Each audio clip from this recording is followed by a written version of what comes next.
Oh man, we are filling up fast. Everybody in the audience, where are you from? New Jersey. Shout it out. Put it in the type it in the chat. Let's get used to typing it in the chat.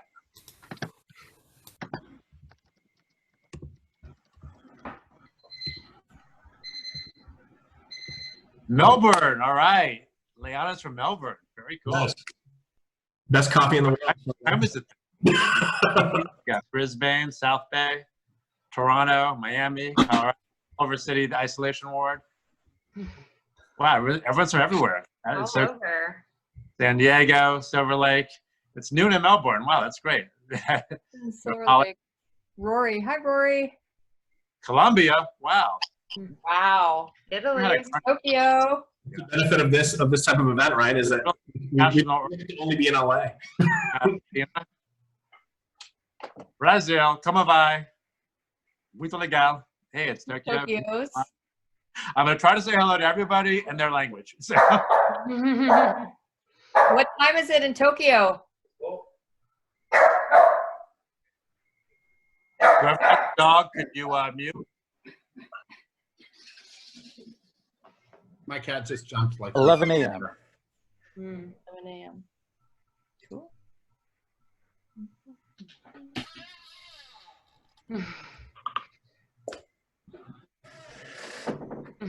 Welcome everybody from all over the world.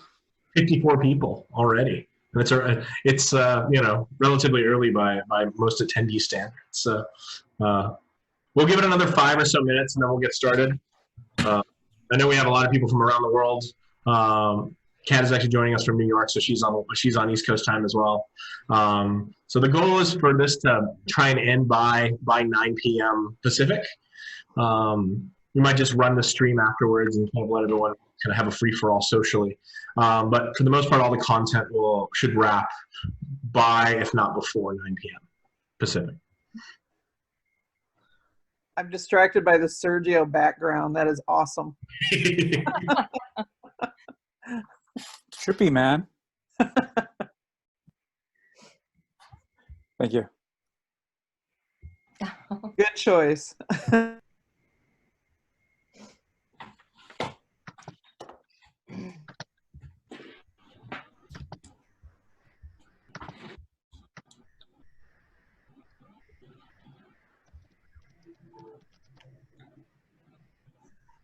Praveen just asked if this is being live streamed anywhere. It doesn't seem like it's being live streamed right now. It is not being live streamed, but we're going to likely release this either as a podcast or as a video, maybe both, sometime down the road. Again, this is new for us, so bear with us, but we're excited for this kind of new opportunity to create this new type of content. It's really cool to have people from all over the world because always this has been a local event for LA only, so it's very different. Well, with the AWE, it makes sense that it's virtual. That's everything we do. So.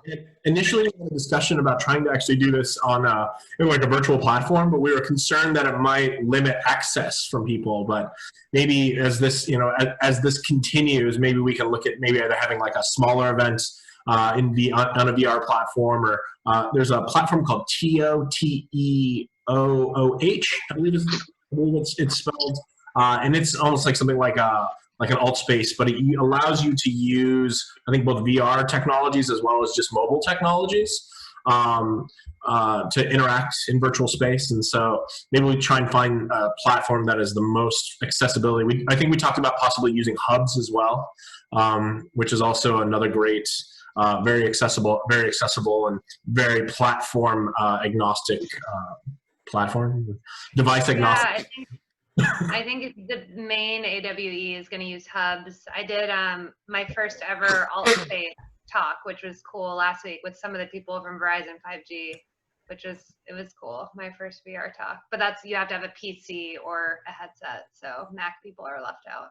Yeah, at the beginning, of 2015, right before AltSpace went live on the Gear VR, I started DMing for them in AltSpace. I'm one of the first dungeon masters in VR. Awesome. it's been neat to see where that company's gone, being acquired by Microsoft and such. So it's neat to see the trajectory of these companies. Yeah.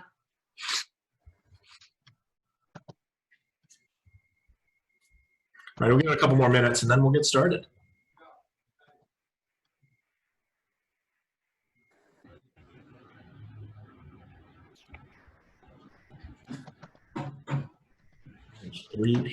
Right. Altspace had some fantastic, I remember early on, right when I got my my Vive, like 2016, they had some great in-person events. Yeah, you know, what was her name? She left their comms manager. She left and now she works for Facebook and she's like killing it over there. She works with Spaces and all the social spaces over there. Oh man, it's gonna bum me out that I can't remember her name.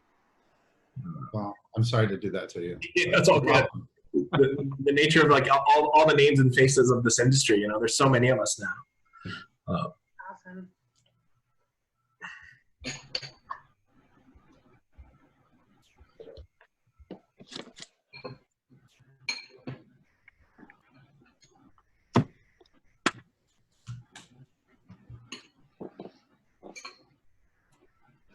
All righty, well, why don't we start this off? Welcome, everyone. Thanks for joining us on our first Zoom or virtual version of AWE NITE LA. You know, there's a lot of exciting things coming up. We still have a few more events planned through the year, and while we love doing these events physically, for my background, it's phase 2, our usual home for these events. We're really excited to be able to open this up to have a lot more people from, as you look in the chat, all over the world join us. But, you know, one of the things that's really exciting about, you know, what we do with AWE NITE LA is we're part of a much larger group. Susan, you want to talk a little bit about AWE and the upcoming conference that we're doing?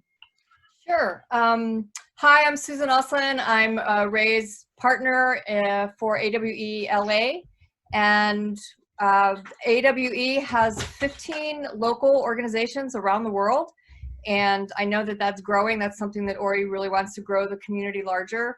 So it's exciting for us to see people from all over the world and welcome Tokyo and Australia and Brazil and people from all over outside of Los Angeles. It's great to see you, and we hope to see you in a couple of weeks at the AWE conference. And if you want a ticket for only $99, we have a special discount code, and that's all caps, AWE NITE, N-I-T-E, AWE NITE LA 99. So if you haven't bought your ticket yet, it's 2 days of content. I think it's what is it? 3. 26th to May 29th. So Okay. Yeah, 4 days. Anyway, anyway, it's 3 or 4. I think it might be 3. Anyway, so AWE NITE LA, I know a lot of you on here have probably already been before because we recognize you, but those of you who might not be familiar with it, it's the yearly conference. He does one in the United States, in Europe, in Israel, and China. So yeah, please join us. AWE NITE LA 99, all caps. Yeah, the link to it was in the Eventbrite. It's been in our emails if you're on our email list. Join our email list. Can we dump it in the chat? Oh. Yeah, I see that. Yeah. Okay, great. Otherwise, we will send you an email after your event tomorrow that will contain some of that data. But without further ado, why don't we begin our May AWE NITE LA social distance technology. You know, we've got a pandemic going on, right? Like there's a lot of us have been affected by what's going on in the world right now. Industries have been forever changed. You know, and I think one of the interesting things about that quarantine is that a lot of the technologies that we are involved in with the Augmented World Expo are actually flourishing, or actually poised to really make an impact and you know, change the way that we work, the way we socialize, and you know, building the future. So without further ado, why don't I begin introducing the guests of this event. Ashley Crowder of Ventana, why don't you introduce yourself? Sure. It's great to meet everybody virtually. I'm the co-founder and CEO of Ventana. I'm based here in Los Angeles, but we work globally. And we built a software platform that makes it easy to create 3D web and AR experiences. So we can take existing manufacturing design files and immediately create a 3D web and AR experience like this shoe behind me. Or we do all types of AR stuff like this with glasses. But yeah, we help people do that for their own e-commerce sites, which is so important right now. And then also easily advertise in 3D on Google Swirl, Snap, Facebook, Instagram, AR, and others. Awesome. Next is Travis Falstad with Tailspin. Travis, you want to introduce yourself? Yeah, hi. I'm the head of learning experience design at Tailspin, and we have been around for about 5 years. You may know us from the Barry demo that came out a couple of years ago, where anybody has the opportunity to come in and practice their firing skills on a virtual human and see, if he gets enraged and stomps out of the room or starts crying, which are both real results from that simulation. Unfortunately, those skills would come in handy a lot right now. So it's nice to meet everyone. All right, next, Kat Schmitz from Verizon. Oh, Kat, you're muted. Let's unmute you. I'm muted. There we go. I'll try it again. Nice to meet you all, and thank you for coming tonight. I am the concept designer at the 5G Lab, and my job is partly to create new experiences that show how 5G will impact certain industries, as well as work with partners to showcase how their technologies and 5G will impact other industries as well. So nice to meet you all, and I'm excited for tonight. Right. Next, John McInnes from McInnes Studio. Hey, yeah, I'm John McInnes from McInnes Studio. My background is as a screenwriter. I was writing Call of Duty. I was hired to write Call of Duty Advanced Warfare back in 2013, 2014. And then that got me into the sort of immersive space with hyper-real digital human characters and immersive hyper-real environments and using game engines. And then for the last 5 years or so, I've been a producer and creator, primarily in the Unreal Engine, creating VR and AR centered around digital humans, and sort of returning back into production, because virtual production is kind of becoming a bit of a thing in Hollywood, which is why I'm based here in Los Angeles. Love it. And a man who needs no introduction, Mr. Kevin Williams. Oh, sorry. Hey everybody, I'm Kevin Winston with Digital LA. Super excited to be here. I used to work at Sony Pictures Digital Entertainment and Fox Interactive Media, which I left to create my own company called Digital LA. I organize entertainment tech startup events in LA every week, usually 1 or 2 a week. And several of the folks, awesome people here, have been on several of my panels as well. Super excited to be here. Great, and now a little bit about myself. My name is Raymond Moscow. With Susan, I am the other co-organizer of AWE NITE LA. I've been working in the XR space for a very long time. I was a very early Oculus employee. I've been running around in this town in Silicon Valley, touching VR, AR startups. Now I'm doing a bit with my company, with a company in Silicon Valley called Hypersense. We're doing a lot with real-time facial tracking to power virtual beings, a topic that several of the companies here this evening are connected to. I'm looking forward to talking more about that. But yeah, like I said, this technology, the technologies we're discussing this evening are really making an impact on the world as everyone kind of turns indoors. These technologies are allowing us to kind of recreate the type of interactions that we're having, both socially, virtually, allowing us to, in many cases, go to work, hang out with our friends, all from our houses. Let's talk a little bit about those technologies that are relevant right now. To the guests right now, what are some of the technologies that are really kind of sticking out in your mind as it relates to this time? I mean, here we are in Zoom. I think that this is a major platform for social distancing, right? Yeah, it's huge. I mean, I mentioned earlier I did my first ever alt space conference, which was really cool. I got to be in VR. It really felt like I was there in front of a crowd. As you mentioned, that kind of leaves out the Mac people because you need a headset or a PC, but that's really exciting. And then from, the standpoint of Ventana, what we're doing is, traditionally the retail space has moved very slow, but overnight they all became D2C companies and have had to figure out, Adidas lost 95% of their sales overnight when retail shut down. So everyone in the space is now moving quickly, figuring out how do we get a better, more physical product experience for consumers, and 3D, AR, VR is the best way to do it, which is exciting. So it's a terrible situation, but it's ignited people to finally, move faster and try new things. Yeah, on Facebook's earning call last week, they mentioned that, $298 million of their revenue was provided as a result of the Oculus business group. So be it both hardware and content. And I think that's exciting. People have been saying that VR is dead since VR happened, right? Since 2014, people have been saying that this is a passing fad. Every 6 to 8 months, if you look on the internet, there's another article saying that this technology is skunkworks, nothing's going to come from it. But I mean, I think that, here we are, I would say kind of at the end of the second wave, maybe the beginning of the third wave of this technology. And it's thriving, right? Tailspin, Ventana, what you're doing, John, with in virtual production, are all really able to leverage this technology. And 5G, you're going to hear it a lot tonight. 5G is really the thread that ties this all together. That's going to allow us to do these things that were traditionally stuck indoors or with limited sort of networks, theoretically anywhere on the planet that has 5G service. Yeah, absolutely. And just to add to that, I think some of the examples we see that come through our lab a lot talk about remote collaboration.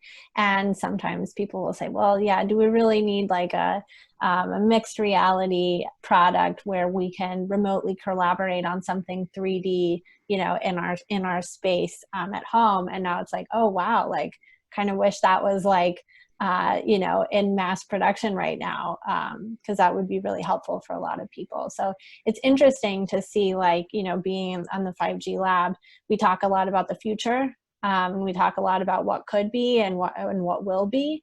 And it's interesting to see, like, right now, a lot of those future forward ideas would be really, really helpful and instrumental in helping people cope with this shift.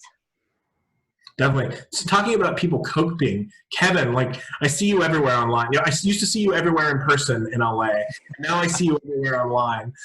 Tell me about how people are coping with social distancing. I see you making rad TikTok videos. I see you producing your own events like this, participating in other events. How are people dealing with social distancing? Yeah, it's been really interesting in Los Angeles. In the first week, everyone was like, okay, what does this mean? But folks in the LA entertainment tech startup ecosystem, which we're all in, a lot of us on this call, are really good at just adapting. When you're an entrepreneur, when you're in entertainment, you're in tech, when you're a developer, like someone throws a new problem at you, you kind of figure it out and move on. So what a lot of companies, especially in the digital space, have been able to do are move their products online or online more. So for example, I run a lot of panels at Phase 2 where we're virtually through your background, Ray. I do a lot of events like in person typically, but in the first week of the pandemic, I was like, okay, it's time to move it online. Let's figure out how to use Zoom. So I never really run a Zoom before, but I figured it out, got a pro account, and then just have been doing a lot since. I've done about 30 Zooms, meetings and webinars over the past like 7 weeks. So yeah, just basically, go on and figure out what the new tool is, go on and use it, and basically try to replicate some of the things that you've done in the in-person space in online. So in addition to webinars, I also have been doing virtual happy hours with Digital LA. We actually even did a virtual pool party where I had a friend of mine just put his camera on at the pool at his house, and everybody was at their own home or house by a pool if they had one, or just sitting in in their swimsuit if they didn't. And we had a virtual pool party. Another friend of mine was a DJ, and I asked him to play a DJ track from his place in Hollywood, and he did. So that was fun. I also was able to run a virtual hackathon, which I think was the first time in the LA area. Typically in hackathons, everyone is in person. You're doing like the pitching and the breakout into teams. I was able to do that using Zoom, actually, using the breakout feature. So everyone could like break onto teams, form small groups. They were able to work on their startup pitch. And then I had the judge Zoom in just for the judging part and watched the presentations for an hour and gave feedback. And we had an award. The only thing that was missing from my actual hackathon was pizza, which is a standard of all hackathons. So we'll have to figure out how to way to Postmates pizza to everyone who signs up during the event or something like that. But anyway, it is amazing how if you figure it out creatively, a lot of things that you're able to do offline in the real world are able to put online. So a lot of friends of mine in the business, whether they're in VR, AR, digital production, they just are basically figuring out how to do things online. A friend of mine is a film producer, and when you're making a film, you have to be like typically in person with everybody else doing the lighting and the director and the actors. He was able to figure out how to do this all virtually by having a different script where it's okay to be virtual, but he was able to do direct virtually and act virtually. So everyone from the startup area, like VR, AR companies, to filmmakers are just figuring out how to do it digitally. And it's really fun to see what everyone's doing. Yeah, definitely. We're going to dive deep in regards to how social distancing and this technology has impacted the film industry, since we're based here in LA, a little bit later. But yeah, you know, I mean, I think there's a lot of technologies that are finally finding their value as a result of this. You know, virtual reality is a great example. You know, like for the longest time, you couldn't buy an Oculus Quest if you wanted to. I heard that they were going for like 30, 40, 50% markup, people selling used ones, much similar to like game consoles right now, right? Like it's really hard to find a Switch. I've heard that different consumer electronics are just unavailable right now because these are what people are looking to pass the time right now. I've also read that, you know, Netflix and all these other kind of content streaming platforms are up right now. Everyone is you know, hanging out at home, either working with Netflix on in the background or, you know, just watching Netflix. And I'm excited to see kind of as a result of this kind of era, what sort of content have we made? Because I think that like you said, Kevin, a lot of entrepreneurs are finding ways to really kind of pivot their business and turn it into, you know, turn them into more digital business. Ashley, you mentioned that as well. That everyone is looking to figure out how can they make money, how can they stay active in this time rather than sitting idle. Actually, I want to talk a little bit about holograms. You know, like Ventana, you know, I would say originally is known for its hologram tech. You guys are like the original location-based entertainment technology, as far as I'm concerned. You know, like I love the idea of people leveraging your technology to show things that are otherwise impossible to show in person. You know, what do you think about kind of holograms as they relate to kind of the world of augmented reality that's coming along? You know, like with a pair of augmented reality glasses, everything is a hologram, right? Yeah. I mean, we founded the company almost 8 years ago. So, you know, pre-Pokemon Go, people's phones weren't capable of good augmented reality yet. Like web didn't even really support 3D. So we did location-based hologram mixed reality experiences for brands, and every brand wants a hologram of their CEO, their celebrity endorsement deal, and their product. And, you know, we knew Microsoft and Intel were working on volumetric capture of humans. We're like, great, we're going to let them solve that problem. But none of the brands had the right 3D files of their products. You know, we saw this transition, you know, in the 80s, it was this move from film to digital. And over the past decade, we've started this transition of digital to CGI. IKEA's kitchen catalog is all 3D. Not a single photo was taken. IKEA was one of the first movers to kind of switch to 3D design and using it throughout their entire life cycle, including AR shopping. And they saw a 30% increase in revenue because of it. It's massive. You know, there's real dollar values there because you're getting rid of the need of prototyping and people are that much more likely to buy. So we kind of saw this trend and said, you know, well, one, we would get like a DJI drone 10 days before South by and have to create a hologram. We're like, how are we going to do this? We had to create some optimization software because it was, you know, a 10 megabyte file that you couldn't do anything with. And that happened all the time with, you know, Lexus and Adidas as clients. So we kind of built this software as we went, and just serendipitous timing. last year is when we decided, hey, this software is actually really valuable. Now that web can support 3D and phones can do great AR, we should open this up and license it. And then COVID happened and every event ended, which is the hologram business. So we're focusing completely on our software business.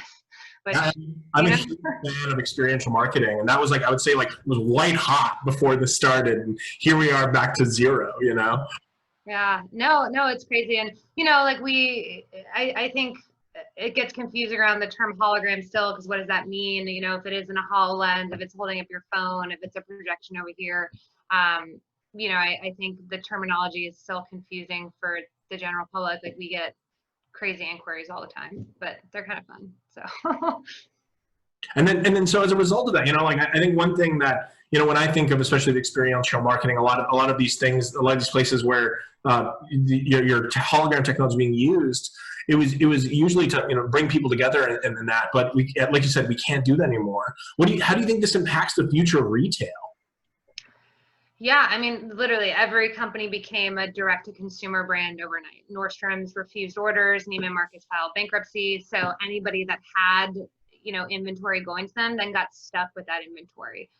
So right now, I mean, you'll see tons of sales online. Basically, brands are almost giving their wholesale prices because for them, it's just trying to make back the orders that, you know, Nordstrom's and everybody else denied. But it's forcing people to be more open to how do we give people this physical retail experience and try on, and you've got these platforms. It's you no longer have to invest in just this one custom app, which can be so expensive.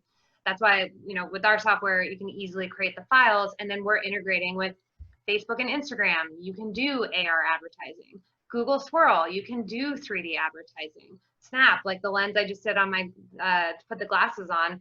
The Snap lens isn't just for Snapchat, it's for Google Hangout and Zoom, and they've really opened it up. So you have these huge advertising platforms, even Unity, we're working with them.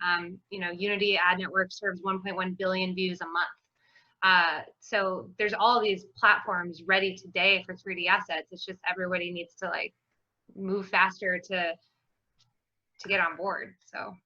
And that's how you're helping, right? Like, I mean, like you said, all these products are designed in 3D and these much more kind of difficult to manage asset files. And you're really helping. Your new platform is really helping those brands be able to convert those assets directly into manipulatable things and XR and other sort of uses, right? Yeah, exactly. Like, again, we created this cloud platform for ourselves to solve our own problem of needing to optimize and convert assets to be usable in game engine, on web, and in AR.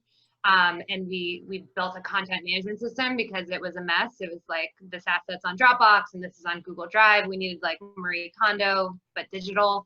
And so we did that, and now we have a cloud-based CMS, so we can easily convert, optimize, and distribute 3D assets, web, AR, and VR wherever you need them. Have plugins with Unity to make it easy to pull in. Starting to work with Unreal as well. So yeah, I mean, we really saw one of the big barriers to this whole industry was this burdensome, expensive time to create content. And so we're hoping at least we can help reduce that to get people in here faster. So. Ashley, could they make some red sunglasses as an AR filter like these? I will redo this in red and I'll send you. Okay. Yeah. Thank you. Yeah. If you download the Snap camera, it's Google Ventana, and you can all wear these glasses. So. That's, I think, one thing I'm really excited about, kind of the future of this kind of Zoom medium, is as the kind of AR overlays become more common. You know, Snap camera that came out last year really started pioneering that, allowing you to take that incredible Snapchat lens experience and allow you to do it desktop at home. I can't wait till we're having, you know, these sort of Zooms with our own virtual avatars and things like that. Speaking of virtual avatars, though, Travis, tell me, who is Barry? You mentioned him kind of at the beginning. You know, as we're looking into, like Ashley was talking about, kind of with the future of retail. I mean, let's talk a little bit about the future of work. And I think what you guys did a couple years ago with Barry and what you're doing now is really, really relevant to the space of the future of work. So I think everybody here understands that, you know, a virtual experience, you know, if you spend a lot of time in VR chat, or if you've spent a lot of time in other experiences where you're interacting in virtual reality, at least, it can be very emotionally engaging. And so what we wanted to do is help people understand that they could learn soft skills, they could learn leadership, and and there's something that's very difficult for people is to fire somebody. So we intentionally set the learner up with something that's going to be uncomfortable for anybody who doesn't do it as a living. And it's it's like the Kobayashi Maru, if you will, of HR tasks, at least, because Barry's older. He's he's been difficult, and you have to let him go. And he doesn't have. It's not great timing for him. And so the truth is, you have to walk a fine line to best support him on his way out the door. And that got a great. We've gotten really great feedback on it, and that was the beginning of the whole soft skills group of training that we're doing. Our business has been interesting because the future of work has been our story for the last 4 years, really. And with automation, with job skills changing, it's the World Bank or the World Economic Forum had predicted that, I think it's 500 million jobs will have dramatically changed in the next 5 years. And so if you think about the skills, what kind of developer skills were important in 2008 or 2010? What kind of leadership skills were important? A lot of that stuff is changing, and especially with now COVID-19. So we were already trying to accelerate to support this big, huge transition. But what was a 2-year horizon changed into, a several-month horizon. And just like, Kevin had mentioned, where, so many businesses are used to doing things in groups. We had what I believe is the largest single-day training in VR using the Quests. In January, we trained 3,000 people how to have a difficult conversation, like with a manager. And actually, those results should be coming out in about a month. But we were doing things in person. We were doing things at events where you put a headset on your face and then pass it to the next person. So obviously all that stuff evaporated overnight. So we've had to go to a model where we ship people directly a headset, they ship it back, we run it through a clean box, one of those systems. We clean the headset, we wait a little while, and then we ship it back out to another user. So, so it's actually, we see, for our leadership through uncertainty that comes out right now, that teaches people to deal with difficult situations, people that are emotionally charged, how to handle de-escalation, how to handle uncertainty. A large competitor just went out of business, which, it was interesting going through the writing exercise because all of us could draw from experience in the last 2 months. So we've had, now that we've made that shift, we've got much greater interest from clients than we had 2 months ago. So yeah, so that's kind of in a nutshell. Travis, when you say a competitor went out of business, that's one of the examples in the actual content, correct? Yeah, you're running a mid to large international coffee company with sales online and in the real world, and your largest competitor goes out of business, and everybody kind of goes through their own narrative and drama. And so it's, if you can imagine a world where everywhere you turn you're having a variation of the Barry conversation. So it's intense, but you actually you get to practice the difficult conversation, you get to practice lessons and learning new skills, and then and then you actually get kind of thrown in the water to try it for real, in VR. I think it's interesting that you mentioned the kind of infrastructure, the logistical challenge of this sort of business model as it relates to this time period. I kind of mentioned the second to third wave VR, and I really feel that the second wave of VR is when we found the enterprise market. And I'd say Tailspin is one of the companies that really was able to lean into that and build a business around that. But yeah, it sounds like there have been some challenges in regards to being able to deploy what was I've got to imagine was traditionally just kind of put headsets in a box, ship that box out, and then do it. I used to run a company called WeLens, and we were the leading provider for VR rental equipment, primarily Gear VRs, like 2015 and maybe 2017. And so I was shipping these headsets all over the world. But I mean, you can't even run a business like that anymore as a result of what's going on. I love that you flagged Cleanbox as well, because I saw them at CES last year, and I think that especially right now they've got to be a company that is making a huge impact as it relates to the ability for people to even engage with this technology. Well, it's funny, without that technology, does a Quest become single use? It's, at least for a while, it was a great solution that was pretty quick for us. And just to be clear, the soft skills piece is about a third of the other types of job sim training that we build, also in AR. But we're always going to have to solve for the problem of a headset, at least until everybody has one. Yeah, definitely. Travis, you mentioned about these other industries. Kat, I know that you're with the 5G labs. You're like evaluating all kinds of use cases for XR, for all these different technologies as they relate to 5G. Because 5G is this technology that's going to bring us all together and allow us to access this technology everywhere and anywhere. Tell us a little bit about some of the more interesting sort of technologies that you're evaluating right now.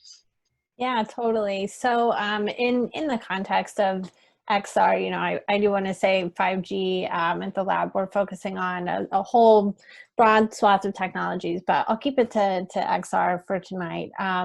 One of the things that pops into my head that I think is really interesting, which you guys might be familiar with, is a company called MetaViz. And so it's XR overlays for the surgeon as they're doing surgery on a patient's head, right? This isn't in the world yet, but I think they're in clinical trials. So it's basically making data more accessible and overlaid on top of the patient so that they can see it in context, be more informed for their surgeries.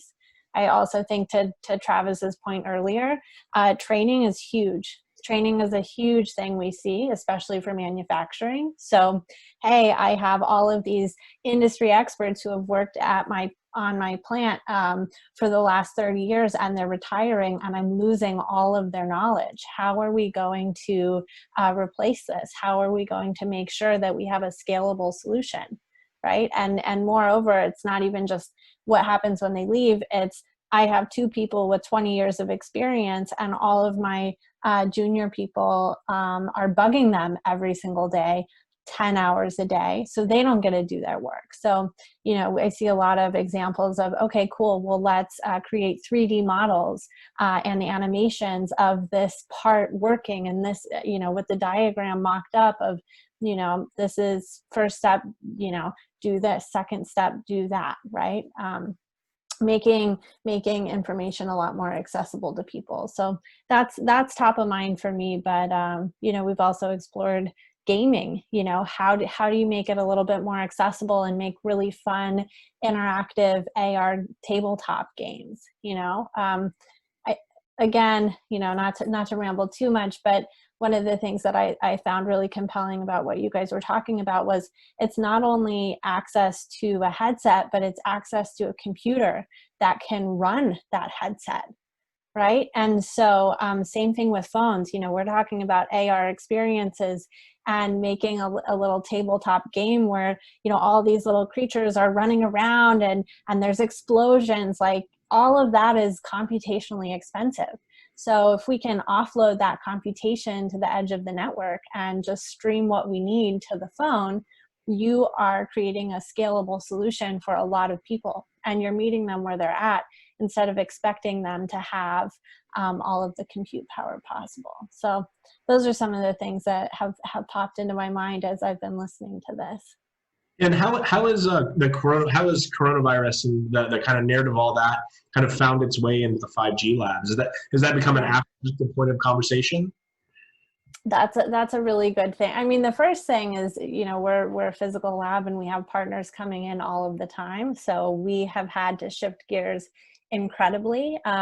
We haven't made any announcements yet, so I can't share. But we have been, we've been working on figuring out how to take a more virtual approach to share that. Yeah, I mean, I feel like, you know, to kind of bring some of these technologies together with kind of 5G as a backbone, and actually with the platform that you built and you have at Ventana, you know, eventually we're going to have these always permanent 3D worlds, right? That people will kind of exist in this gradient of reality where they will choose to either be fully virtual or kind of just have sort of like AR sort of content sort of floating around them.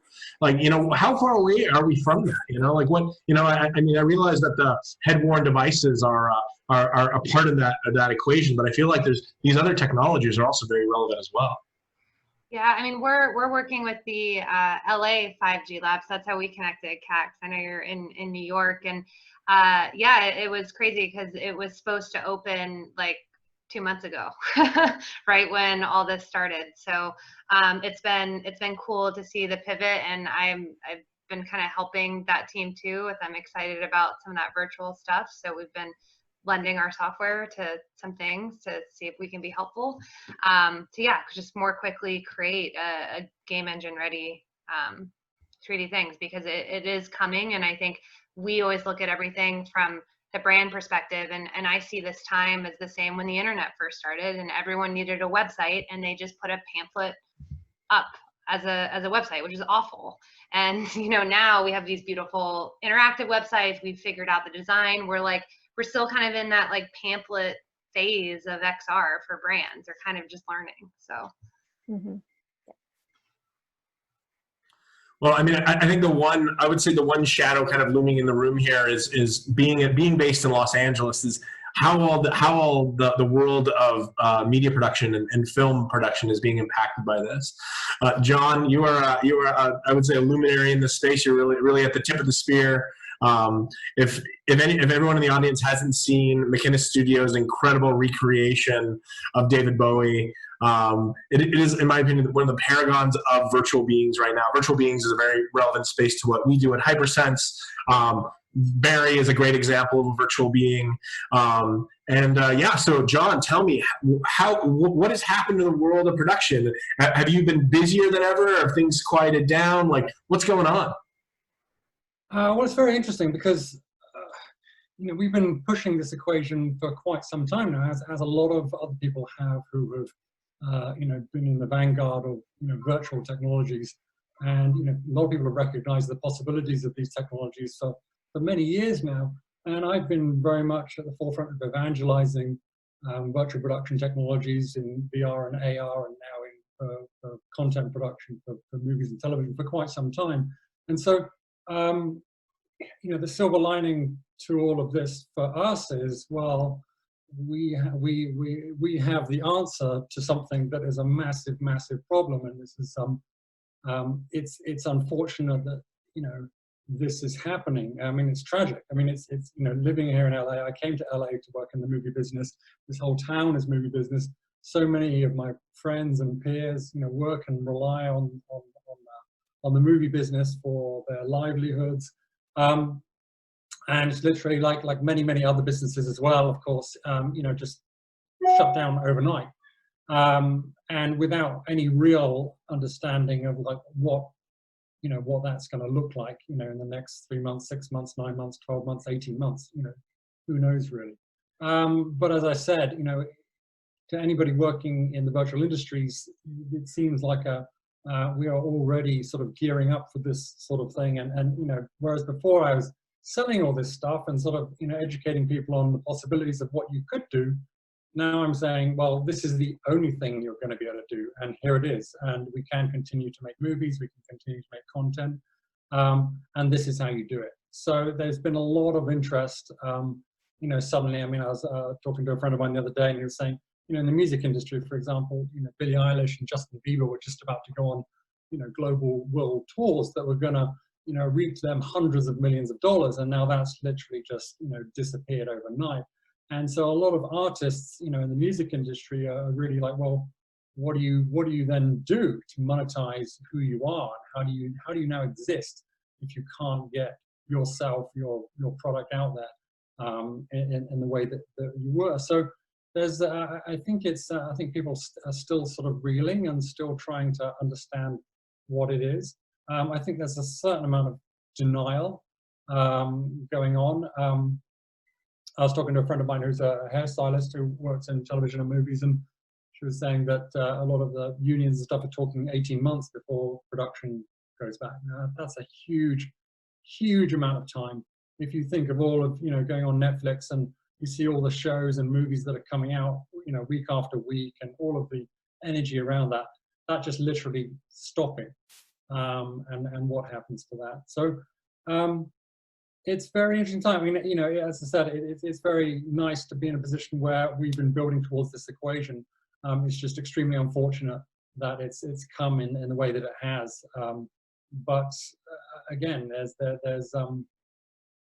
I think there's a huge opportunity for people who have a lot of are very resourceful. People who work in traditional filmmaking occupations are very much needed, I think, in virtual production. So I think there's a difficult transitionary period, but very much I think there are real answers out there for everyone. Yeah, I think it's exciting because like I guess the backbone of kind of this augmented technology space, XR, what we're doing in virtual production, virtual humans, is really made from the bones of the mocap industry, game engines, all these things. I like to say that like the video game nerds want, like the future of storytelling is in game engine. That's how we will have interactive content, and I think it's exciting that it's those technologies that are allowing this to happen. Well, it's interesting. I mean, my original background, in Salau, I was a screenwriter, so most of the time I'm working from home, working from wherever, really, on a laptop or a computer. And then working in the last 5 or 6 years in virtual reality and augmented reality. We work remotely. I mean, I have people in different cities, all over the place. This is just how we work, and all of our production pipeline is virtual. Once we've scanned a talent, an actor or performer, which we just need them for 2 hours to scan. But once we've scanned them, then we're then building an avatar of them, and then we can use that avatar in however way we want. So, as I said, this is the new normal has been normal for us for a long, long time. I would add one thing to what you just said, John. Is it's interesting because for many years now, I feel. I think around 2016, if Nick or Alex are on the call, I believe we were in some of those meetings where I was telling people, I believe there will be, 100 million people using VR or AR, by within 2 years or whatever.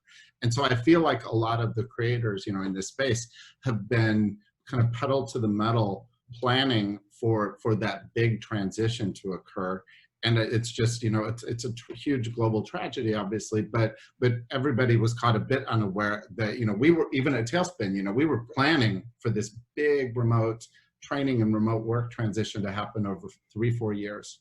And it happened really over 2 months, and so I think everybody, it is interesting what the picture was in 2015 or 2016 of, wow, it's going to be huge to, and then we just kind of seen it grow slowly, and then now in the last 2 months, it's what I would have thought would have been years of progress, at least in the XR space.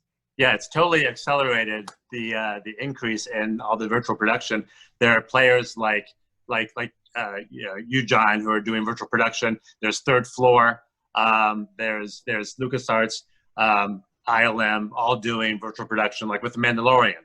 A lot of those sets on The Mandalorian TV show, those backgrounds of whatever Star Wars planet, that's all digitally inserted. So, that's that, which was an experiment before, is now going to be like the norm. Like, how do we do more of that? Because you don't have to bring physical people together and have them breathe on each other, produce it. You just like digitally inserted background screen. Even for the Lion King movie, the live action or with CGI. Lion King movie, a lot of that was virtually done cinematographically. Completely real. Like, the entire was a completely fictitious place. Yeah. So all that stuff was just basic. Ooh, what's this experiment? Suddenly, that's gonna be looking. Oh, that's how we have to do it now. So, because there's no other way to do it. So it's very interesting. Yeah, and at the end of the day, it's interesting to see just bigger, more traditional companies like Amex. I have a friend who works at Amex, and their CEO did a Zoom last week and said, only 50% of our employees will be going back to an office. We've realized we don't need an office, and that's a company that normally would have taken years to adopt, more AR, VR tech, but after a month of like, wait a second, we don't need all this overhead. This is working and we can use this technology. It's just crazy how much it sped it up for those, bigger companies that usually move very slow. Well, that's the thing I'd like to add, because actually, there is a silver lining to all of this, because the old normal wasn't working for a lot of people in many, many ways. I mean, I'm one of those people. I'm a screenwriter. I'm a single dad. I've got my 8-year-old next door. I work from home a heck of a lot. And as a creator, as an artist, this is the way I like to work. I like to work whenever I want to work in the way that I want to work. And a lot of the world, previously, you had to fit in a box. Literally, you had to go to a box to work between, specific times. I mean, everybody's experienced the downside of that. So, I'm always looking to what is the silver lining? What is the good that's going to come out of that? Back to the film production world, or even movies.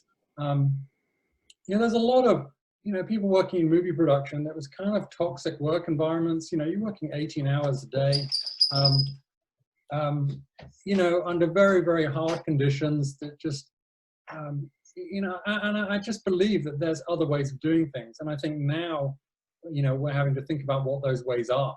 And that's actually very exciting. Yeah, that begs the question, like, do things go back the way they are? Do we ever get to the point that there are 500 people on sets? Or are we able to go to, the Coachellas of the world or things like that? When do you think we will be able to start, amassing those kind of people together again? Or is this the new normal? I'll go to Coachella and I'll have to keep my arms out and be that far apart from everyone through the entirety of the event, we at Hypersense, we were really affected by the event season kind of being canceled and kind of festival scene being canceled, because a lot of our partners were agencies looking to do exciting things with virtual beings or exciting things with kind of AR lenses, and all that dried up as a result of these events being canceled. And I'm really excited to see what does this look like this time next year. Are we back at it? Are people going to raves and rubber gloves and masks? Or are we going to continue these sort of digital things? Fortnite, I mean, is this concept that we can't avoid not talking about. Last week I've read anywhere between 12 and 27 million people participate in Fortnite to see Travis Scott have a live concert. These sort of virtual platforms really are the venues of the future. What do you all think of that? Can I make one comment? So I worked in the concerts business for a number of years. I would say, first point, Ray, I believe people wear at least masks to many music events and raves already. So, hopefully those people are already prepared for the future. But I believe that people getting together for live events, I think of it just like the newspaper, right? I still read the New York Times on the iPad. I believe it'll be augmented. I think for those people at the real Coachella, maybe it's 50,000 people, but now you have 500,000 people attending online. So that's, I'd be curious what everybody else thinks, but that's my 2 cents. But also, I mean, you've got to remember that those events, socialite, the movie industry, cinema going to see a movie. People don't go and see movies. I would go and see movies with my son, and I would be the only people in the movie theater. There's been a trend that's been going on for quite some time away from those experiences, because we do have such amazing technologies in our hands or in our homes, and with the advent of more VR, I just think that's going to accelerate, and this situation is just going to accelerate that even more. So it's just building on something that's already happening. Well, I agree with the movies. I mean, before COVID, I hadn't been to a movie theater in years because I'm lazy. If I'm wanting to watch a movie, I just want to sit on my couch. But I think with concerts and live sports, there's that energy there that you can't replicate yet. in XR. But I do believe it is, like you said, Travis, going to kind of make it exponential, the people that can attend. But I think that in-person event becomes even more valuable. It's kind of like, I always think about this analogy of like, everyone used to have candles and then the light bulb was invented, and the light bulb used to be really expensive. Now everyone has light bulbs, and we have these really expensive fancy candles for the rich, right? So it's like, that's kind of the same idea of kind of how I think these in-person events are going to become kind of premium, more expensive because of the cleaning that's going to happen, because of the limited people, and the less expensive will actually be that digital XR virtual, attendee. Yeah, you can see that right now already. I mean, Disneyland, Shanghai Disneyland opened up over the weekend after being closed for several months, and they have way reduced capacity, but at least the park is still open. People have to wear masks. There are squares where you're not supposed to stand, so that people aren't too close together. So they're figuring out how to actually do a live person event, which is going to Disneyland. Concerts, I think, the same way. We'll be able to adopt some of these things to keep the in-person crowd smaller, but then, like you're saying, Ashley, have a live stream version that's cheaper. And you can already see this. I mean, a lot of conferences that are online are now going to be online for free. I know that the Comic-Con just announced that they're going to have a Comic-Con at home, which is, I think, going to be for free. The tickets are typically like several $100s for that.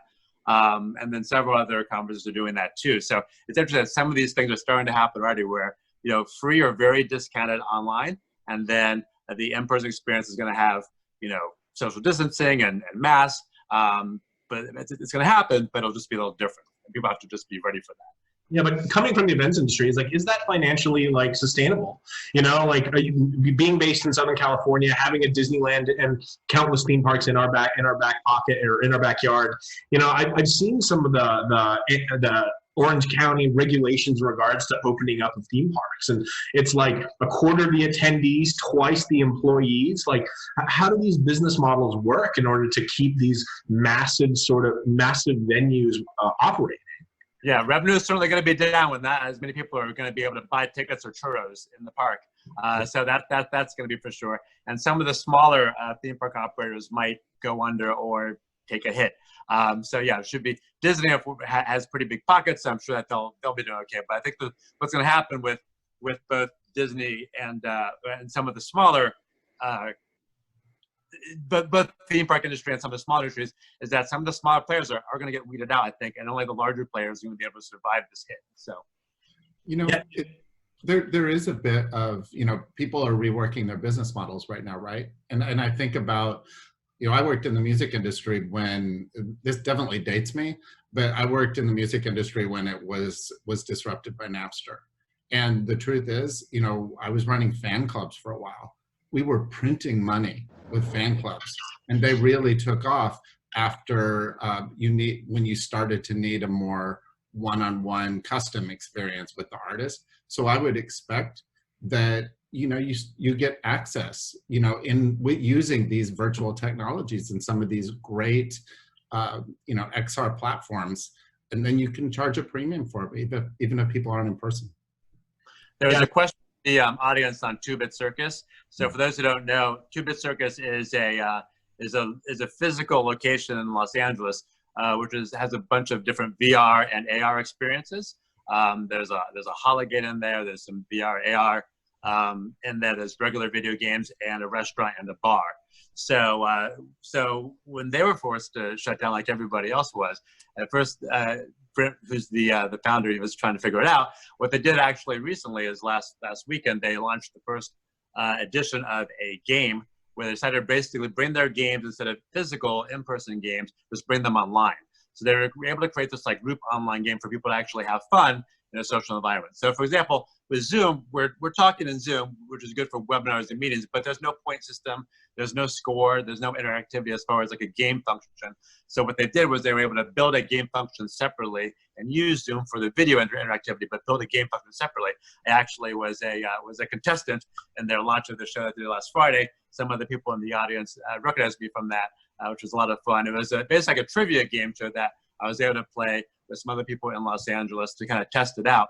And it was a lot of fun. So it was another example of how a physical offline game location is able to bring their interactive experiences online by doing some online games. I'm actually frankly surprised that Disney has not, started a online version of Disneyland or online version of their games to kind of like make up for additional revenue streams. I know they have Disney Plus to help bring in some money, but as far as a game, kind of simulating the Disneyland, why isn't there a Sim Disneyland? People can go in and do some things online where they could, do it interactively. I don't think that they were quite prepared for that. Yeah, like artists all over being hit by this, right? Like we look at these major entities like the Disneylands of the world, but coming from the immersive theater community, man, like I just know the margins that these shows are made in, and like a lot. I fear that a lot of the kind of requirements are going to be needed in order to execute these shows safely are going to force artists to not be able to run these physical sort of events, but I think are also seeking, much more creative use cases using VR. Has anyone in the audience experienced The Underpresents yet? Another, Tender Claws, another LA's own company. A great example of immersive theater being executed in VR. I know a lot of immersive performers are trying to do inciting things with Zoom as a platform. I feel like art is gonna find a way, but I mean, I think it's tough. Like if that was your main source of income, I think this is a really tough time for you. Like how do we fix that?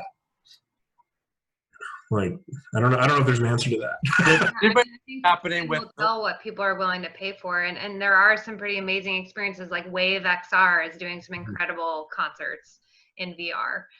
So I think again, as the cost of headsets come down, as more people get them because they're bored out of their minds at home, I think it's kind of the perfect storm for all of that. Yeah, I think they have a desktop client too, so you don't even have to necessarily be in VR to experience it. Much like Fortnite, it's on every video game system. You can run it on your phone. I think it's interesting. Like what happens with the kind of future of virtual identity as it relates to us coming to these virtual meetings. John and Travis, you both are doing things with virtual beings as well as myself. Like I think there's a whole interesting space there as it relates to virtual identity, both creating virtual beings for us to embody, creating virtual characters for our projects and things like that. There's a really what was it, probably about 6 months ago, people were talking about how they're going to bring actors back from the dead. They're going to bring back John, help me out here. What was it? It was James Dean they're talking about? Thank you. For a movie, how does you're doing a lot with virtual beings, like how does that impacting the future of like kind of decision making as it relates to people making projects? Like why would Disney is doing a lot of great things that we mentioned the Lions King earlier. They're essentially recreating all of their movies in live action or with virtual characters. And then we have shortcomings like Cats, which we had last year. That was terrifying and a travesty. Eventually, it's like anything. There's good and bad product. It's not about the technology. I mean, I always remember. I come from this as a screenwriter, and in my company, I was describing myself as the least technical person. And for me, as a screenwriter, I'm just like, well, what is the experience? What do you feel about this? And I always remember that. And I say I'm working at the cutting edge of technology, but it's like the technology doesn't really matter. It's just all about, is it a good movie? Is it a good story? That's less important. It's more about just getting out there and making something good, I think. There's a, not to get too metaphysical about it, but there's a Jared Lanier's book, You Are Not a Gadget, is a great, to me, I think about, okay, we had this incredible revolution in mobile, right, in 2008, and we had all these products that changed the way we do things.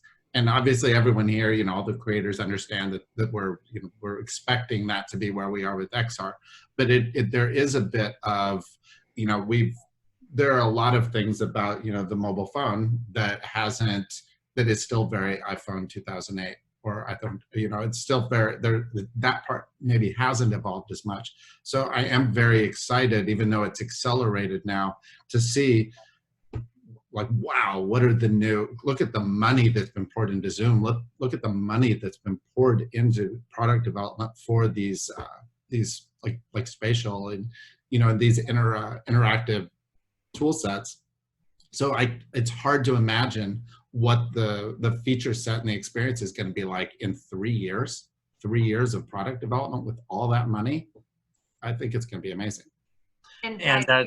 and to And your point 5G. about virtual beings, there's been the rise of virtual influencers Mhm. that have really been increasing. I think everyone on this call probably heard about the Hollywood Reporter article about the Halo and virtual CAA. that signed with CAA for a multi-million deal to be put in different ads. And virtual influencers are really popular in Japan. They sell out pop concerts where a digital being who has an Instagram and music videos that are all digitally created has a huge following and are able to sell out online events as well. So yeah, that is going to only increase now with this social distancing, where you can send this digital creation everywhere. So Yeah, Hatsune Miku was selling out tours in like 2008. Just craziness. But Yeah, I saw her last time she played in LA, I think 2 summers ago, and it's phenomenal. You know, like it's amazing. Like you're at the venue, you're looking at a life-size hologram, knowing that it's not real, but I mean, you don't care. You know, it's so compelling. The audience is into it. The interactions are compelling, and I can't wait till we start seeing those sort of interactions in real time. You know, like Hatsune Miku is fully canned. Like the great thing about her is she never misses a beat. She never like misses a lyric. You know, she always shows up to work. These are kind of some of the things that a lot of people are saying in regards to virtual beings in general. They don't go to rehab. They're never late. They never miss a plane, you know, etc. And I'm excited to see how these sort of characters start to impact. You know, we're at Hypersense, we're doing a lot in both in Asia and here in the United States as it relates to the rise of these sort of virtual characters. And, you know, I think in the next, say, 18 months, especially because of what's going on right now, you're going to see more and more of these characters, more and more folks looking to figure out how do they get some piece of that, how do they gain some engagement of that, how do they create an alternative personality of themselves to be able to, you know, on Instagram or on, you know, TikTok, embody these sort of like characteristic, you know, the virtual characteristics that they've always wanted to. I think we're going to see as each of these virtual influencers become popular, going to be popular for ones for Japan. Someone's going to make one in the U.S. Probably somebody on this call will make a really popular virtual artist in the U.S. And what's going to happen is it's going to be basically a virtual influencer Coachella, where we have the top virtual influencers from all these regions perform on a virtual stage and something, and that's going to be big. In fact, as I'm talking about this, I want to begin on that. So we will help dress them, but programmatically, depending on who you are, you'll be seeing them wearing different clothes.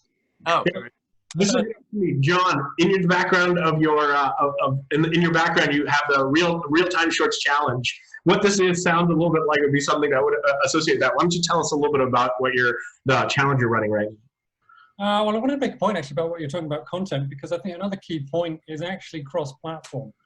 You know, where this content is created and where it exists. You know, it's not just a movie, TV, a game, a music experience. It's all one, and it's very interesting what's happening at the moment with Epic Games' Unreal Game Engine. You know, because their revenues are just going through the roof at this point. You know, just at the tipping point in which they're sort of proving to Hollywood that you can create movies with the game engine, with the, you know, Unreal or Unity.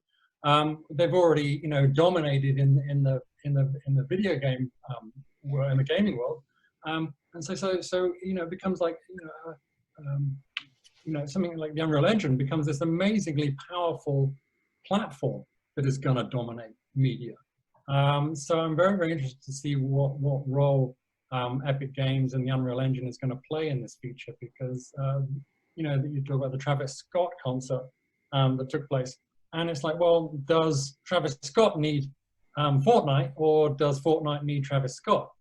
You know, it's you know, Fortnite is incredibly popular, incredibly profitable, gets so many eyeballs on it. You know, my 8-year-old son is playing right now, and he knows who Travis Scott is. We've been listening to Travis Scott nonstop since it was on. He's 8 years old, and so, you know, it's a huge thing to be thinking about. I'm sorry, Ray, I got distracted by my own intro. What was your question again? I just wanted to give you a chance to plug your this thing. So a few months back, before the pandemic happened, and you know, I said I've been sort of looking at ways to advance virtual production, but not only just virtual production, because that's, they're sort of doing that and people are sort of taking notice of it a bit now, the bigger players, but I'm very interested in the democratization of creativity, and particularly in movies. And, an off-the-shelf game engine like Unreal or Unity, anybody can really get their hands on this stuff and start creating content that is of, a super high quality potentially. So it really then comes down to your talent and abilities as a storyteller, filmmaker, game creator, in order to whether, that will find a place in the world. So I started a Facebook group a few months back called Real-Time Filmmakers, because I really wanted to evangelize about real-time filmmaking. Real-time filmmaking is basically using a game engine, whether that's Unity or Unreal, to make movies, specifically movies, because obviously people have been making games with game engines since game engines exist. That's what they were made for. But there's a growing movement of making movies, specifically movies with game engines. And I'm sort of, been obviously evangelizing. I've got two feature film movies that I want to make fully in Unreal. Been talking to a lot of people in Hollywood here about that for the last 12 months. But I really wanted to, get filmmakers energized by this, both, connecting, game devs with filmmakers and vice versa. And so I started a Facebook group called Real-Time Filmmakers, which I actually see quite a few people here have joined us from the group. I see your names popping up. So it's great to see you guys. And then just recently, just literally in the last few weeks, I had the idea of launching a Real-Time Shorts Challenge, where I'm giving away 2 scene files. I've made a couple of virtual reality experiences that got won awards and got some notice over the last couple of years. And I really wanted to give those scenes over to filmmakers to actually make a short out of either of those scenes. They're very, very super high quality pieces of content that anybody can then just get their hands on and just put a virtual camera in there and make something. And so again, it's kind of interesting. Launched it last week. I've had over 100 people register from 26 countries around the world. So these are all people around the world who are making content, and it sort of proves, not only just how people can make stuff, but also the virtual production pipeline can be a global pipeline that runs 24/7, that can work remotely and produce amazing new artists from anywhere in the world. And it's the democratization of filmmaking. So it's a bit of an experiment. I'm just making this up as I go along. It's free for open, anyone can enter. It's only for Unreal, because I've only worked in Unreal. So I have these Unreal scene files. But in the next 6 weeks or so, I'm potentially going to have 50, 100 short films made from 2 of my Unreal scene files. From all these different people, and you can basically, all these different iterations that people have sort of made of that. It's going to be a very interesting experiment. So I'm looking forward to seeing what people will do. It's amazing. Well, cool. Well, why don't we shift gears a little bit? I want to ask everyone kind of universally, so what's next? We're all kind of at the tip of the spear with the technologies we're working on, but what are the technologies you feel, what are the gaps that you feel are missing right now, as they relate to your individual technologies? Kat, you want to start us off? Sure. I would say I'm going to answer that question 2 ways. The first one is that the 5G lab is exploring and experimenting how we can exist in a more virtual way. So not only just talking about how virtual will be the future, but also learning how to practice it as a lab as well with our partners. And then the second thing I think is something that I think what's next is to really iron out solid experiences for these new mediums. So I went to the Travis Scott concert and I was blown away, because it wasn't just someone standing there on a stage like you would imagine. I mean, things were moving, there was animation, perspective was changing, and I think it was incredibly well executed. And it was inspiring to think about, okay, well, how, they've completely choreographed that. How are we thinking about mixing it up for, our Zoom meetings, right? How do we get beyond just the 2D screen, which I think is very relevant to everything that you guys are doing as well. So that's top of mind for me. Very cool. Ashley, how about yourself? Yeah, I mean, I can't wait for 5G because we're trying to stream lots of 3D AR assets to everyone's mobile device. So obviously that is huge. You know, we're working with like Unreal. They've got their pixel streaming solution. NVIDIA has theirs. I don't think either one is really there yet, but it's exciting. And then also working with a number of different scanning companies because some retailers are still super old school and hand draw their designs and send them that way. And so until it's made, that's when you need, working companies like Third and Rest AR and people are doing some really interesting things to using AI to take a few photos and create something in 3D. And then we kind of help optimize, convert, and distribute it. So yeah, it's really exciting time. Yeah. Travis? So, with so many people that will need job training, what we're really accelerating right now is what's known as a skills ontology. So you have maybe 150 to 160 key skills that are a big part of kind of white collar jobs and the type of people that we train, and what we're building will, if you try to build that into an assessment tool so that you can perform an assessment, and then, if you're trying to move from one position to another position or retrain yourself, then, to use kind of some AI tools and assessment to give you a virtual, like a virtual host to walk you along that path. So that, and like I said, I don't want to imply it's just that types of jobs. We've got, we're training people for the hard skills as well. Like I said, job skills, object-based, process-based learning that's maintenance and all sorts of things. But if you would imagine being able to do that kind of stuff yourself and upskill yourself, that's what we're working on. Cool. Kevin? Yeah, one thing which I like to see, and if anyone on the call has seen this, let me know, is being able to have music being played from multiple sources at the same time to have a virtual concert with multiple people in multiple locations. So for example, I have a singer in Los Angeles virtually or even 2D performing at the same time with a guitar player in Sydney, Australia, and a guitar player in New York, and a drummer in Berlin, and a saxophonist in Tokyo. Like, I don't think we've seen that yet. Latency does make it difficult. You definitely can't do it on Zoom because I've tried doing this in Zoom, and Zoom is just so laggy because it was built for people talking in a meeting, not for streaming live music. So if anyone can figure that out, I think that will be a quantum leap to use a filter and for the next step, because we can't do that yet. Nice. And some of the people here are in the XR Social Club, and we meet in VR, and we attempted to sing happy birthday to someone, and it was just awful. Yeah. Happy birthday on Zoom or an XR or any platform, this doesn't seem to work. I know it's a latency issue because you have to be hearing it at the same time as you're saying it, but maybe with 5G, I'm sure you have the answer for this. So we're working on it.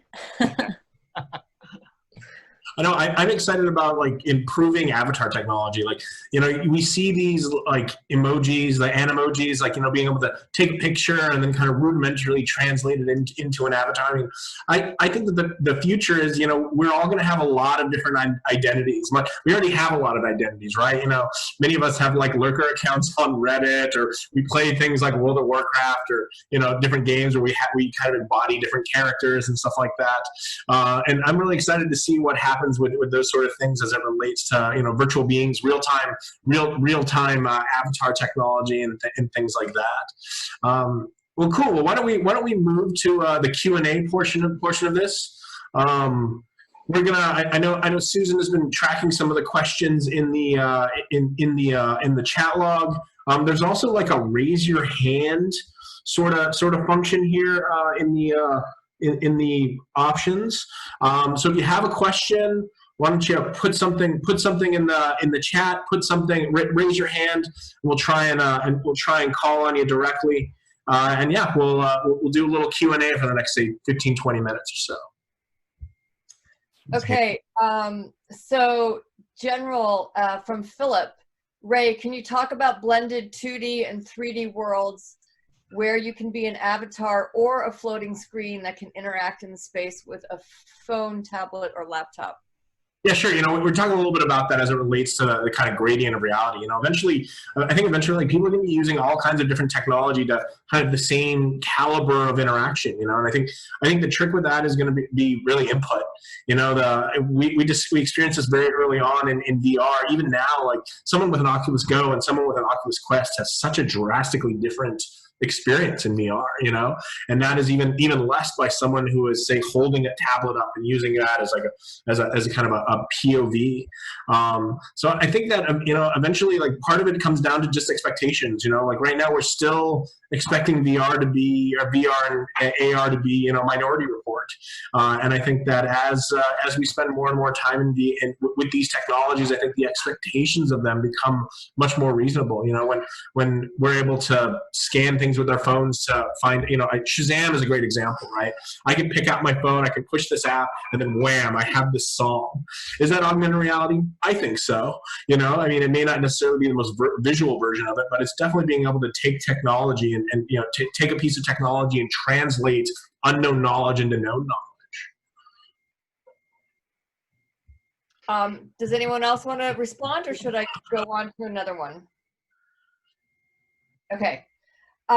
So where did that go?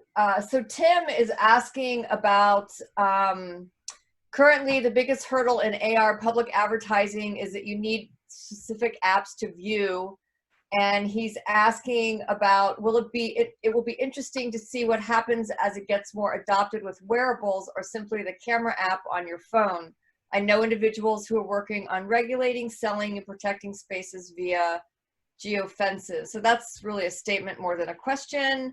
And yeah, I'll talk a little bit about that. So you don't have to have an app on your phone, actually. So we do a lot in web AR. So just same with like Eighth Wall, we work a lot with them. Eighth Wall did a lot of web AR for Coachella, which is super cool last year. We do it so it's built into the website, so you don't need a specific app. If you have a specific app, you can have a lot more powerful AR, but we're getting to the point where, like, in the next year or two, you're going to be able to do amazing things, which is web AR. There's even an XR on the web, but like VR experience now from I think Mozilla just launched, which is really cool. And then on top of that, if no one wants to ever download an app, but again, using the power of Snap and Facebook and Instagram and Google Swirl and these platforms that people are already on, those also give you more power, so you can do more things through their web AR than just standard. So I kind of think we're already past that a bit. Yeah, I totally agree. Like what we're doing at HyperSense, we're in the process of standing up a web version of our SDK, because it's exactly that. Like so many brands don't want you to have to download an app in order to have the experience. They want you to just take a picture of a QR code, take a picture of an object. It somehow the camera somehow recognizes that's a link. That link opens up, and then bam, you're doing the thing. And so I totally agree. I think that's the wave of the future. It's still unclear as to when the fidelity of Web XR will be able to compete with, say, what's being done in Unreal and things like that, though. Yeah, I think part of that will be like the standard of GLTF getting better and all the things Chronos is doing, because it's like the Wild West right now with 3D files still. Okay. So Travis, Louisa is asking, who was the competitor the large competitor that went out of business? Oh, that was me describing the virtual scenario for leading through uncertainty. You are playing the role of somebody at a large coffee company, and the stage is set when your largest competitor goes out of business, and everybody thinks, oh no, what's happening to retail? Are our jobs safe? Cue uncomfortable conversations. Got it. Okay, let's see. So Jason Peng Good question about the future of distance education. You know, I think that's an interesting topic right now because theoretically kids are going to school right now, right? Like, you know, either through Zoom or through other means. You know, I think 5G is going to allow a lot for that as well. Like, what does a field trip look like when you can go somewhere and use technology and things like that? What do y'all think about that? What do you think the future of technology or future of education holds as it relates to our technologies? Oh, Yeah. yes. Okay. Hi. You know. Oh, Jason, right there. Sorry. Yeah. I just hide in there, you know. So, okay. So, well, actually, I'm pretty interested in the future education, and I know my kids, you know, they don't like it. Most of the young kids, they don't like it. I can see the advantage. You know, it's not necessary. I'm in Los Angeles. It's not necessary taking the class in UCLA. You can go to Harvard. You can even go to China to learn Chinese. So I think that's the good opportunity to push for the distance education. I would like, you know, anybody have more experience on this area and just share the idea. Yeah, I actually organized a panel last week. I moderated a panel with 3 Yale alumni educators who are teachers in Chicago, Massachusetts, and Philadelphia. And they basically were talking about how they were using online education. They're using Zoom and other platforms like Google Classroom to actually run it right now. And the key is that the lesson time is shorter. So instead of talking for like half an hour, 45 minutes, which they would do in class, kids on Zoom have a really short attention span. So the amount of education one week becomes much shorter, to 15 to 18 minutes, and then have an exercise, have them actually do something. And since they actually are everywhere, the exercise could be, if it's a photography class, go take a picture of something. Instead of and you're at a university where everyone is taking a picture of the same thing, basically around campus or around the school, they can take pictures of wherever they are, which makes it a much more rich learning experience. So there is that. A lot of the teachers that I had on this Yale panel also use engagement tools like online surveys people to take. So while the kids are, you know, talking about something, the teacher can like administer a survey that they use on a different website or that they get access to their phone. They ask them a question and they can engage with it in that way. A lot of teachers are actually asking some of the students to be in charge of a lesson, or ask the students to be in charge of, you know, presenting something on Zoom so that they feel more ownership, and it puts them on camera and it makes them less a passive person and more interactive and engaging. So yeah, the bottom line is basically when you're doing education online, especially with grade school students who might not have a VR access, keep it simple, keep it engaging, and keep it interactive to, you know, keep them in it. I have a couple of thoughts on that to add as well. So I'm a professor at NYU on the side, and I was teaching a course about physical computing. So for those of you who don't know, it's like an Arduino. There's a lot of wires. There's some soldering going on, and it's a pretty physical thing, and it's hard to teach.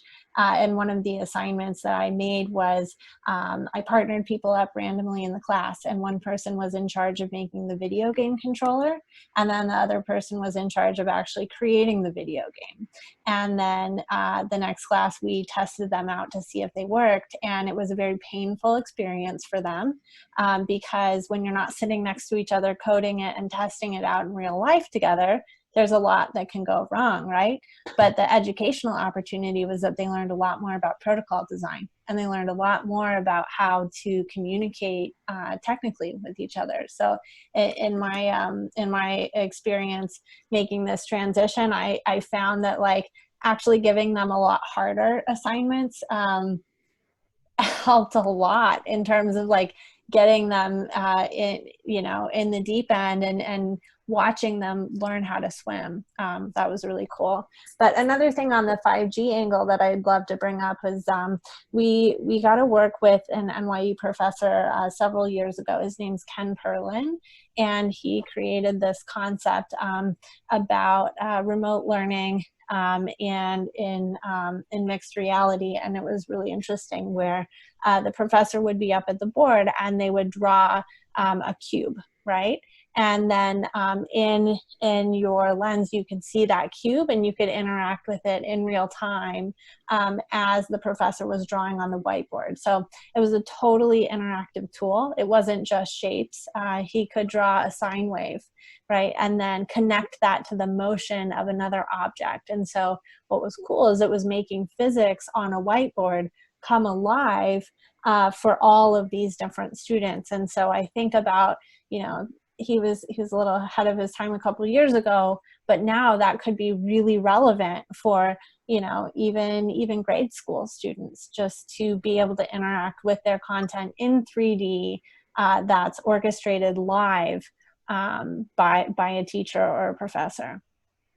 Yeah, I think one of my favorite parts of the book Ready Player One is how they showcase the world of education as it relates with, you know, everyone having VR. I think the movie completely missed that entirely.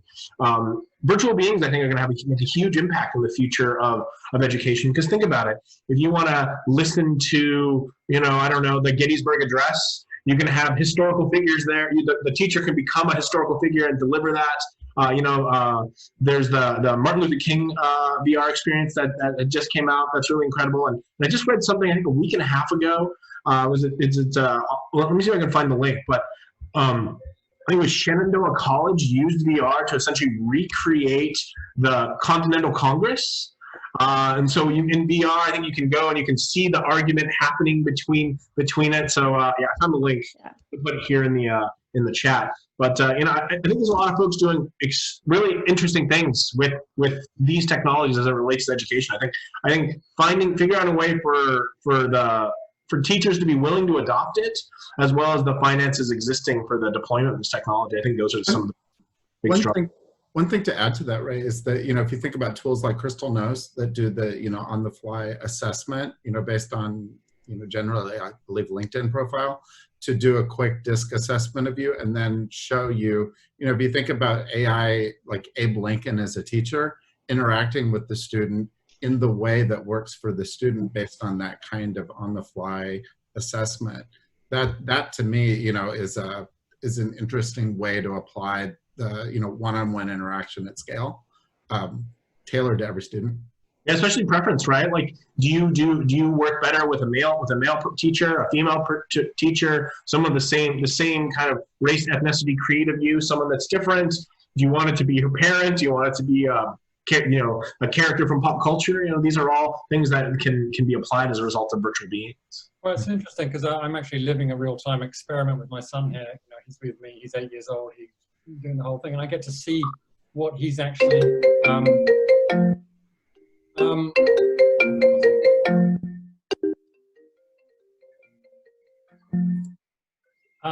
I get to see what he's actually doing at school.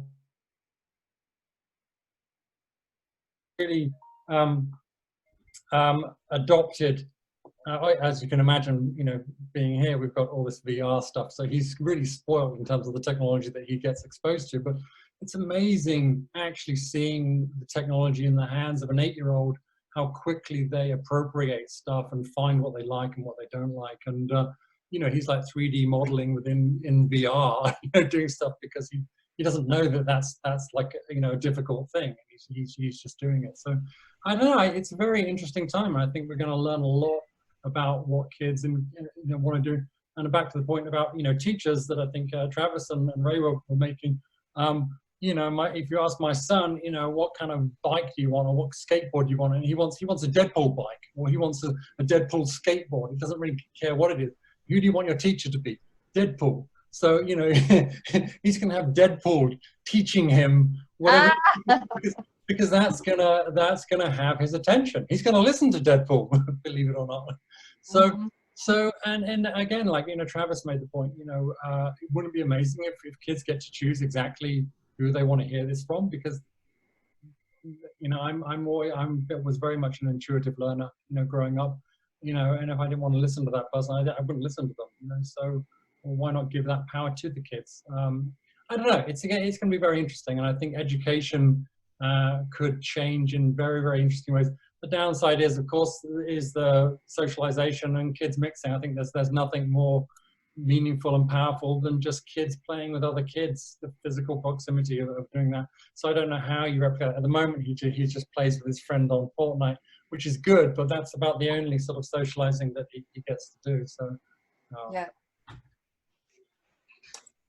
So Ray, am I on mute? No, I'm not.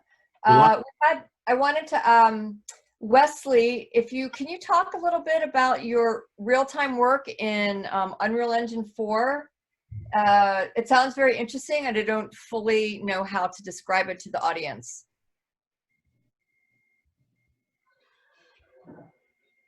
Wesley, are you here? Yes. Can you hear me? Can hear you. Yes. Yes. Okay, great. You know, actually, I don't come from 3D. I actually come from, I'm a professional IT specialist. And actually, I abandoned a very prominent career inside IBM just to leave and follow my passion, you know. So actually, after 3 years of working in, no, a couple years working in with 3D from ground zero, I mean, actually nothing. You know, I found about Unreal. So I actually got in love with it. And I immediately, I say, okay, this is gonna be the future for 3D in humanity. So I start to, you know, to read and study, and I started doing my work. A lot of work came through a lot of friends of mine, you know, in the film industry. And my first job actually was for a documentary was using Unreal. I did not know anything about UE4. I just, you know, went in a crazy mode and say, okay, I'm going to build this film up for a documentary. And in 3 weeks. Can you talk about the pixel streaming? Oh, I'm sorry. Okay. Yeah. Yeah. I mean, the pixel streaming is actually like a web app that you're going to be able to actually pixel stream to any platform that you intend to. You could be using in VR, you could be using in your cell phone, you could be using your web. And actually the cloud is going to translate that data to fit the best possible quality inside your device. So with all this cloud, you know, advancements that we are doing, and plus the 5G, I think the pixel streaming is going to be. I mean, it doesn't mean for. I don't mean for UE4. I mean any pixel streaming, any application that is going to be able to hold the data for the war, to, you know, to transmit this data to any device, and this, to me, this is going to be the future. You're going to see the films in theaters using, you know, pixel streaming. You're going to see in your VR, you're going to see in your devices, in your computers, in your TV, you know, and that's the future. Yeah, it's like where 5G is going to be the thing that connects the cloud to your device. Like the cloud is going to be doing all this processing. We have some partners currently that are looking at kind of like render side or cloud side rendering to be able to do some virtual being stuff, with trying to beat the latency essentially of doing it locally. And yeah, it's very exciting to see, you know, what is this going to look like, say, 5 years from now? You know, will the idea of downloading anything locally on a device be completely ridiculous? You know? Yeah, we just definitely have to have 5G to do it, though, is the problem. Trying to do pixel streaming without 5G or without amazing internet is impossible. Yeah. Yeah. And that's, I think, you know, I know you've been working with our LA lab, but launching labs nationwide has been really interesting because it's allowing all of our partners and awesome startups and educators and people with interesting ideas to come in and test ideas that might not be feasible for the entire world right now, but will be feasible with 5G. And then, you know, we can work together and say like, okay, you know, does this approach work, or, you know, should we tweak this, etc., right? And then get people excited about it as we're rolling out 5G. Right. But yeah, I definitely think cloud rendering, edge, everything like that is going to be really, really impactful in the near future. Cool. Let's do 2 more, and then we'll call it for the evening. I saw that there was one question where we didn't answer about how people will own virtual space. And I feel like in the US, it's just going to come down to lawsuits. My friend works at Burger King. She's head of marketing, and she did the AR where if you watched a McDonald's commercial and did AR, Burger King overlaid it, which was awesome. It was like the best use case of AR, I think, for advertising. But I think it's going to take lawsuits for there to be case law to determine who owns virtual space, which no one's done yet. Yeah, the great thing is that right now everything is kind of locked in behind the walled gardens of platforms, right? But once we end up in the world of web, then it's more of an issue. I think of that YouTube video hyper world, where it's just things floating everywhere and all that. I mean, I think that is genuinely a future. There's been a lot of companies who have come and gone trying to kind of build the precursor of the kind of spatial universe, 3D world. Susan, I know you're really connected into the world of what is the organization you're associated with? 3D. It's AR Cloud. Oh, AR Cloud, yeah. Open AR Cloud. Open AR Cloud. Thank you. When we were first trying the Magic Leap, there was an experience that we were working with, and one of my coworkers wrote with the pen, with the controller, he wrote "Travis sucks" right by my desk. And so whenever I like, and it's funny because I didn't figure it out for about a week, but I felt like I had been so wronged. I felt like, and so I think about how's that going to be. Like, would I litigate if that was just the way everybody experienced? I mean, maybe if that was my house and my neighbor did that. I mean, it was weird because I sat back and thought, wait, like, how do I retaliate? So yeah, it was a great real world experiment. Yeah, I'm looking for a name of an artist who we've had as a guest before. That there's a lot of folks doing this kind of AR graffiti sort of thing and placing art in locations and being able to have them only available there or only available for a limited time and things like that. And I think it's going to be interesting. I feel like that's really kind of what we're on the precipice right now, is figuring out how do we use the open AR cloud, or there's a lot of different use names for it. Magic Leap uses the term Magic Verse. Whatever you want to call it, it's going to be interesting because eventually there's just going to be worlds layered on worlds on worlds all around us. You won't be able to look at all of them at once because you'll just see nothing but nonsense. But being able to surf those places, I think you're going to be able to find a very interesting, improved just life experience. If anybody, what's that? I would say it would be like the multiverse breaking down in the Spider-Man and the multiverse. It would be Spider-Verse. if anyone read the latest Neil Stephenson book, it's interesting because it's Dodge, I think, or Burn in Hell or Dodge in Hell. But it's people have filters, right? So we have fragmentation now because of different AR cloud platforms, different AR headsets, or mobile. But in that case, they had features. So just like you might subscribe to a certain news outlet or a different type of media now, you subscribe to different AR filters so that your world was literally colored around your beliefs. So it would have very scary and dystopian ramifications. Aren't we already living that world? Maybe, yes. Cool. All right. Well, why don't we tell us how we find out how we can connect with all of y'all after the fact. Kat, how do we get a hold of you after this event? Sure. You are welcome to email me. I will put my email in the chat if that's helpful, as well as visit our website for general inquiries and everything like that to learn about what we do. So I'll put that in the chat. Oh, it looks like you're muted. John, how about yourself? McInnesstudios.com. I'm just copying over a link to put in the chat right now. Yeah, Instagram, LinkedIn, hit me up. Yeah, check out my website. Register for the Real-Time Shorts Challenge, which is now open until probably Friday or the weekend. Yeah, and please do reach out to me in person. I'd love to hear from you.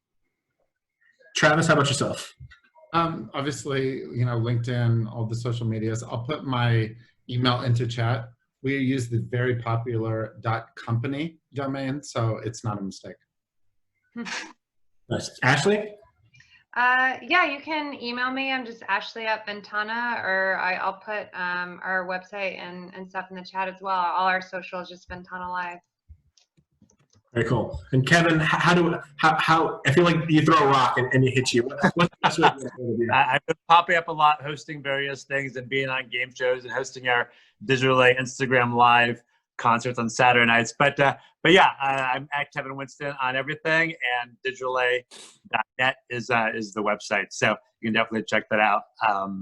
Hope to see you soon. I'm always, and yes, I'm the one in the red shirt. Definitely always the red shirt and the red sunglasses.